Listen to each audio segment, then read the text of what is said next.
सैयद सालार मसूद गाजी कौन था? संभल जिले में लगने वाले मेले को लेकर क्या विवाद सामने आया है? इस मेले के आयोजन की कहानी क्या है? इस बार प्रशासन ने इस मेले की अनुमति क्यों नहीं दी है? इसके अलावा अलग अलग पक्षों ने सालार गाजी की याद में किए जाने वाले आयोजन को लेकर क्या तर्क दिए हैं? आइए जानते हैं।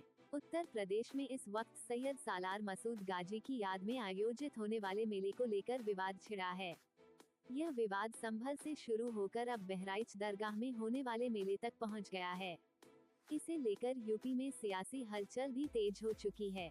दरअसल एक पक्ष ने गाजी को सूफी संत बताते हुए मेले के आयोजन को बीते वर्षों की तरह अनुमति देने की अपील की है। वहीं दूसरे पक्ष का कहना है कि मसूद गाजी एक आक्रांता था और इसलिए उसकी याद में किसी भी तरह के आयोजन की इजाजत नहीं होनी चाहिए। ऐसे में ये जानना अहम है कि आखिर सैयद सालार मसूद गाजी कौन था? संभल जिले में लगने वाले मेले को लेकर क्या विवाद सामने आया है? इस मेले के आयोजन की कहानी क्या है? इस बार प्रशासन ने इस मेले की अनुमति क्यों नहीं दी है? इसके अलावा अलग अलग पक्षों ने सालार गाजी की याद में किए जाने वाले आयोजन को लेकर क्या तर्क दिए हैं? सैयद सालार मसूद गाजी गजनी के आक्रमणकारी महमूद गजनवी का सेनापति और उसका भांजा था। कहा जाता है कि सालार गाजी उत्तर भारत के दिल्ली, मेरठ, बुलंदशहर, बदायूं और कन्नौज के राजाओं को रौंदता और प्रमुख देवस्थानों को ध्वस्त करता हुआ बाराबंकी मौजूदा समय में उत्तर प्रदेश के मध्य तक आ गया था। वह बहराइच पर आक्रमण कर अयोध्या पहुंचना चाहता था, पर 1034 ईस्वी में कौशल के महाराजा सुहेलदेव ने उसे और उसकी 1,30,000 की सेना को भी खत्म कर दिया। बहराइच जिले में ही सैयद सालार मसूद गाजी की दरगाह है। यहाँ उसकी याद में जेठ मेला का आयोजन होता है। करीब 1 माह तक चलने वाले मेले में जियारत करने के लिए बड़ी संख्या में जायरीन पहुँचते हैं। इसमें आम लोगों के साथ साथ नामी लोग भी शिरकत करते रहे हैं। इसी सालार गाजी की याद में संभल में नेजा मेला आयोजित किया जाता है।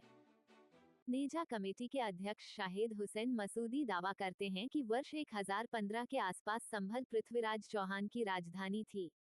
कहा जाता है कि वर्ष 1030 के आसपास पृथ्वीराज चौहान के बेटे संभल के शेख पचासे मियां की बेटी से शादी करना चाहते थे। शेख पचासे मियां की बेटी शादी नहीं चाहती थी। इसकी सूचना सैयद सालार मसूद गाजी को भेजी गई। वह अपनी सेना के साथ संभल आए और पृथ्वीराज चौहान के साथ युद्ध किया था। इस युद्ध में सैयद सालार मसूद गाजी के साथियों ने भी जान गंवाई थी। मसूद गाजी के जिन जिन साथियों ने इस युद्ध में जान गंवाई, उनकी मजार संभल के आसपास बनाई गई। उन्हीं मजार के आसपास मेले आयोजित किए जाते हैं। वहीं दूसरी ओर 2024 में छपे मुरादाबाद मंडल के गैजेटियर में नेजा मेले का जिक्र है। इसमें ये भी कहा गया है कि इस मेले की शुरुआत से जुड़े कोई ठोस साक्ष्य नहीं हैं। इसी में सालार गाजी और पृथ्वीराज चौहान का जिक्र करते हुए दोनों के कालखंड को भी अलग अलग बताया गया है। इस बार मेले की अनुमति क्यों नहीं दी गई? इस साल प्रशासन ने मेले के आयोजन की अनुमति नहीं दी है। पुलिस ने कहा कि जिस सालार मसूद गाजी की याद में यह आयोजन किया जाता है वह महमूद गजनवी का सेनापति था। इतिहास में इस बात का जिक्र है कि सालार मसूद ने लूटपाट और हत्याएं की थी। लुटेरे और हत्यारे की याद में मेला लगाने की अनुमति नहीं दी जाएगी। अगर इसके बाद भी किसी ने मेला लगाने की कोशिश की तो उसके खिलाफ मुकदमा दर्ज किया जाएगा। संभल एसपी श्रीश चंद्र ने कहा कि महमूद गजनवी ने सोमनाथ मंदिर लूटा था। उसका सेनापति सैयद सालार मसूद गाजी था। मेले को लेकर दूसरे समुदाय के लोगों ने आपत्ति दर्ज कराई है। कानून व्यवस्था बिगड़ने का भी खतरा है, लिहाजा नेजा मेला नहीं लगने दिया जाएगा और न ढाल लगाई जाएगी। उन्होंने कहा कि अज्ञानता में यह मेला लगाया जाता रहा है तो अज्ञानी हो और यदि जानबूझकर यह मेला लगाया गया है तो देशद्रोही हो। समाजवादी पार्टी के सांसद जियाउर रहमान बख्श ने सैयद सालार मसूद गाजी को सूफी संत बताया है। उन्होंने कहा कि सोमनाथ मंदिर पर हमले का जिक्र इतिहास में मिलता है, लेकिन उस समय सैयद सालार मसूद गाजी की उम्र मात्र 11 वर्ष थी। इस हमले में सालार गाजी का जिक्र नहीं है। गाजी 12वीं शताब्दी के महान सूफी संत थे। उनकी याद में जगह जगह नेजा मेले आयोजित होते हैं। उनकी बहराइच स्थित कब्र पर बड़ा आयोजन होता है। सांसद ने एक्स पर लिखा है कि उस समय इंसानियत पर हो रहे अत्याचार के खिलाफ सैयद सालार मसूद गाजी ने आवाज उठाई थी। वह इंसानियत की खिदमत करते थे। उनको याद में लगने वाला नेजा मेला रोकना अनैतिक है। इसी तरह सपा विधायक इकबाल महमूद ने भी कहा कि नेजा मेला तो संभल में तब भी लगा जब प्रदेश में राजनाथ सिंह और कल्याण सिंह मुख्यमंत्री थे। किसी तरह की कोई रुकावट नहीं आई। सदियों से यह आयोजन होता चला आ रहा है। इससे किसी को आपत्ति भी नहीं थी। अब एएसपी और सीओ में बोलने की होड़ लगी है। सीओ का समर्थन सीएम योगी आदित्यनाथ ने किया था, इसलिए अब एएसपी भी समर्थन चाहते हैं, इसलिए वह भी बयानबाजी करने में आगे आ रहे हैं। मुख्यमंत्री योगी आदित्यनाथ ने बहराइच की जनसभा में कहा कि किसी भी विदेशी आक्रांता का महिमामंडन देशद्रोह जैसा अपराध है।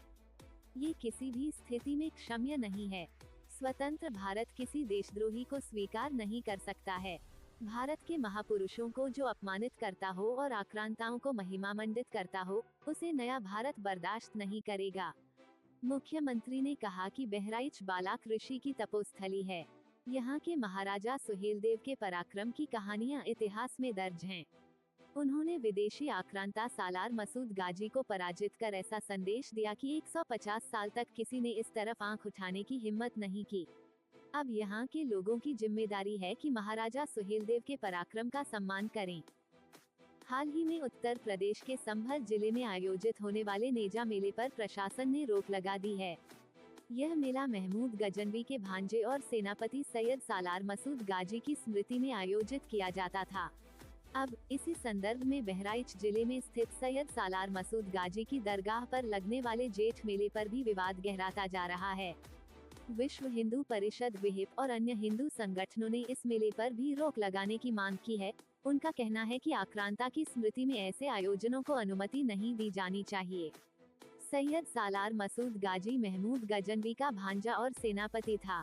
वो 11वीं शताब्दी में भारत आया और उत्तर भारत के विभिन्न क्षेत्रों में अपने अभियानों का नेतृत्व किया। इतिहासकारों के अनुसार उसने सोमनाथ मंदिर पर हमला किया और उसे लूटा। बाद में वो उत्तर प्रदेश के बहराइच क्षेत्र में पहुंचा, जहां उसका सामना महाराजा सुहेलदेव से हुआ। 1034 ईस्वी में चित्तौरा झील के किनारे हुए युद्ध में महाराजा सुहेलदेव ने सालार मसूद को पराजित किया और उसकी मृत्यु हो गई। उसे बहराइच में ही दफनाया गया, जहां आज उसकी दरगाह स्थित है। संभल में नेजा मेला सैयद सालार मसूद गाजी की स्मृति में आयोजित किया जाता था। हालांकि इस वर्ष प्रशासन ने इस मेले पर रोक लगा दी है। अपर पुलिस अधीक्षक श्रीश चंद्र ने मेले की अनुमति के लिए आए लोगों से स्पष्ट कहा कि सैयद सालार मसूद गाजी के नाम पर मेले की अनुमति नहीं दी जाएगी, क्योंकि वह एक लुटेरा था और उसने सोमनाथ मंदिर को लूटा था। उन्होंने कहा कि ऐसे लुटेरे की याद में मेला आयोजित करना देशद्रोह के समान है। बहराइच में सैयद सालार मसूद गाजी की दरगाह पर हर साल जेठ महीने मई जून में एक बड़ा मेला लगता है, जिसे गाजी मियां का मेला भी कहा जाता है। यह मेला लगभग 1 महीने तक चलता है और इसमें लाखों श्रद्धालु शामिल होते हैं, जिनमें हिंदू और मुस्लिम दोनों समुदायों के लोग शामिल होते हैं। हालांकि हाल के समय में हिंदू संगठनों ने इस मेले पर रोक लगाने की मांग की है।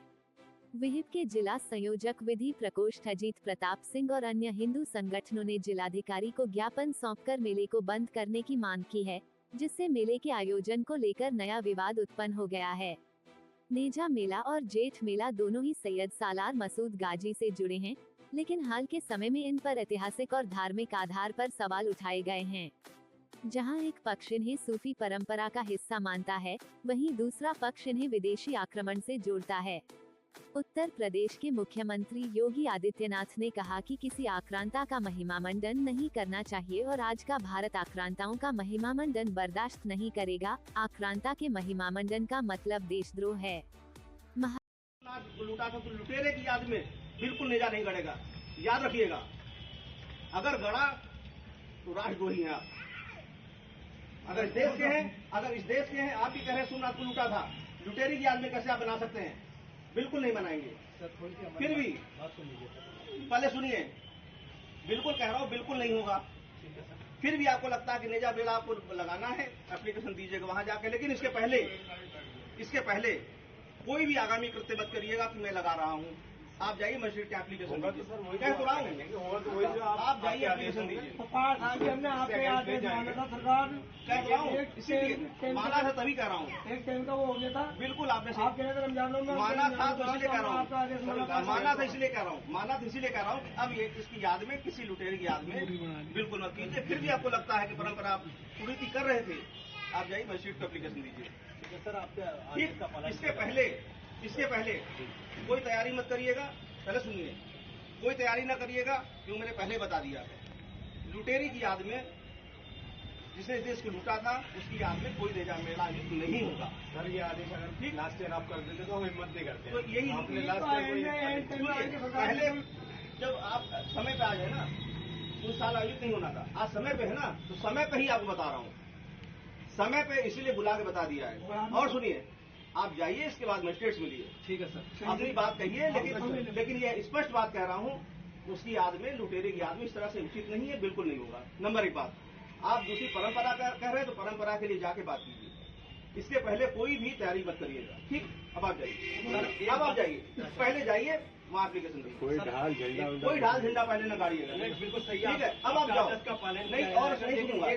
आप वहाँ जाओ, फिर सुनूंगा। सर सुन तो नहीं, अभी नहीं सुनूंगा, अभी नहीं सुनूंगा, अभी नहीं सुनूंगा, नहीं सुनेंगे सर, अभी नहीं सुनूंगा, क्योंकि इसी लुटेरे के पक्ष में खड़े होने की बात बिल्कुल नहीं सुनूंगा। इसलिए जाओ, पक्ष आप कहोगे कि 1007 मनाया जा रहा है, बिल्कुल नहीं सुनूंगा। मैं नहीं कह रहा कुरीति हो रही, बिल्कुल नहीं सुनूंगा। मैं नहीं कह रहा हूँ, इससे हटके कुछ कहना चाहता हूँ। मैं इससे हटके कहिए। हाँ सर, नेज़े के मौके पे धार्मिक आयोजन होते हैं, गलत होते हैं, कुरीति है। बात सुन लीजिए। देखिए, वही मैं कह रहा हूँ, बहुत सारी कुरीतियां ऐसी हैं जो आप नासमझी में कर रहे हैं। आप खुद बताओ, अगर इस देश के हैं आप, सोमनाथ लूटा, हिंदू मुस्लिम की बात पहले नहीं है।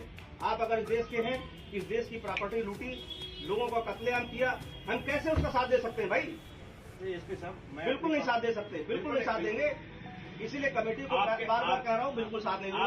आपके पास समय नहीं है, आप तुरंत जाके अभी आपके समय में टाइम न दिया, हम इसलिए जा रहा हूं। खा रहे हैं, क्या सुन लिया? इसलिए पहले जाइए। नहीं, अभी नहीं सुनूंगा, आप जाओ। समय नहीं, फिर कहोगे समय खराब हो गया।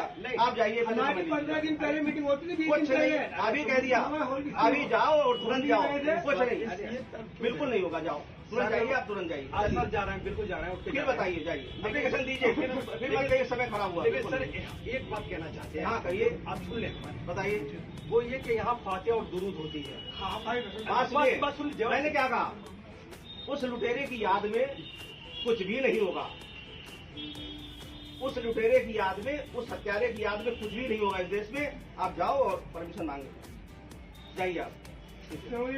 ठीक है, और सरकार हमें आखिर में चावल खाना चिप गिरा रहा है। मैं कहता हूँ, मैं अपनी बात में मैं लुटेरे की याद में, की बात लुटेरे की याद में, हमने लुटेरे और हत्यारे की याद में इस देश में कुछ नहीं होगा। जाइए परमिशन मांगे। ठीक है, देखिए, भारतीय जनता पार्टी हर मिली जुली संस्कृति, हर भाईचारे को और जो हमारे आपस के एक दूसरे के सम्मान करने का तरीका, जो रहने का तरीका है, जहां पर हम एक दूसरे से मिलते हैं, ये मेले क्या होते हैं जहां हम सब धर्म जाति के लोगों को मिलते हैं। अगर वो कुंभ की तारीफ कर सकते हैं तो किसी मेले और की तारीफ क्यों नहीं कर सकते? तो ये जो संस्कृति है हमारी के मेले होते थे, कार्यक्रम होते थे, आयोजन होते थे, हिंदू मुस्लिम सिख ईसाई सब मिलकर के जो रहते थे, वो भारतीय जनता पार्टी को पसंद नहीं आ रहा। और ये सब पर्दा डाल रहे हैं। पर्दा इस बात का डाल रहे हैं कि विपक्ष के लोग ये न तय कर लें कि इस चैनल को बजट कितना मिला है, विपक्ष के लोग ये न जान जाएं कि इस चैनल को बजट कितना मिला है, विपक्ष के लोग ये न जान लें इस चैनल को बजट कितना मिला है। मेरे साथियों, आप भी भारतीय जनता पार्टी के मत बनो। देश में इन्वेस्टमेंट तो नहीं आ रहा है, लेकिन आपके चैनल में इन्वेस्टमेंट आ रहा है। उत्तर प्रदेश में इन्वेस्टमेंट नहीं आया, कोई इन्वेस्टमेंट कोई उत्तर प्रदेश में आया तो बताओ, लेकिन आपके चैनल में इन्वेस्टमेंट बहुत आ रहा है। तो मेरा आपसे निवेदन है कि आप लोग भी हमारी मदद करो, इस संस्कृति को बचाओ, क्योंकि सवाल रोजगार का है, सवाल नौकरी का है, सवाल महंगाई का है, सवाल ये भी है कि किसान की आय दोगुनी क्यों नहीं हुई, लखनऊ की मेट्रो क्यों नहीं चल रही, गोमती का पानी क्यों गंदा है, और वो रिवर फ्रंट। आज भी मैं एक विदेश के लोगों से मिला और जब मेरी बात उनसे हुई तो उन्होंने चर्चा की इस बात की कि वो रिवर फ्रंट के सामने से निकले। उन्होंने कहा कि कितना सुंदर रिवर फ्रंट बना था जिसको बर्बाद कर दिया। और मैं आज कहता हूं, पहले भी कहा, फिर कहूंगा मैं बात को, जो गंगा एक्शन प्लान पहला था, जहां पर नदियों को साफ करने का फैसला लिया गया था, यही तय हुआ था कि नदियों में कोई गंदा पानी नहीं आए। वो सबसे बड़ा एग्जाम्पलरी काम अगर किसी ने किया था तो समाजवादी सरकार में उत्तर प्रदेश में गोमती नदी का हुआ था, जिसको भारतीय जनता पार्टी ने बर्बाद कर दिया। और भारतीय जनता पार्टी के बारे में आप सोचो कि वो नाले पर रिवर फ्रंट बना रहे हैं। दुनिया में कहीं उदाहरण नहीं होगा जहां नाले पर रिवर फ्रंट बनता हो। अगर कहीं उदाहरण है तो उत्तर प्रदेश में है। संबल पुलिस का तर्क है कि देश के लूटने वालों के नाम पर मेले की इजाजत नहीं दी है। ये हमारी सरकार 30 मार्का सरकार है। मरे कितने? 30। कमाया कितना नाव से? 30। सरकार के खजाने में व्यापार कितना हुआ? 10 गुना 30 गुना 10,000 करोड़। 30 मार्का सरकार है। इसके बारे में भी तो आप बोलो। और प्रयागराज में अभी भी थानों में, पब्लिक प्लेसेस पर, हॉस्पिटल्स में, रेलवे स्टेशन में, बस स्टैंड में और भी सार्वजनिक स्थल पर लगभग 1000 परिवार के लोगों ने अपने परिवार के खोए हुए लोगों के पोस्टर लगाए हैं। ये कोई जान न ले, कहीं न्यूज न चल जाए, इसीलिए जानबूझ करके ऐसे स्टेटमेंट दिए जाते हैं जिससे कुछ खबरों पर पर्दा गिरता रहे, पर्दा डाल दिया जाए।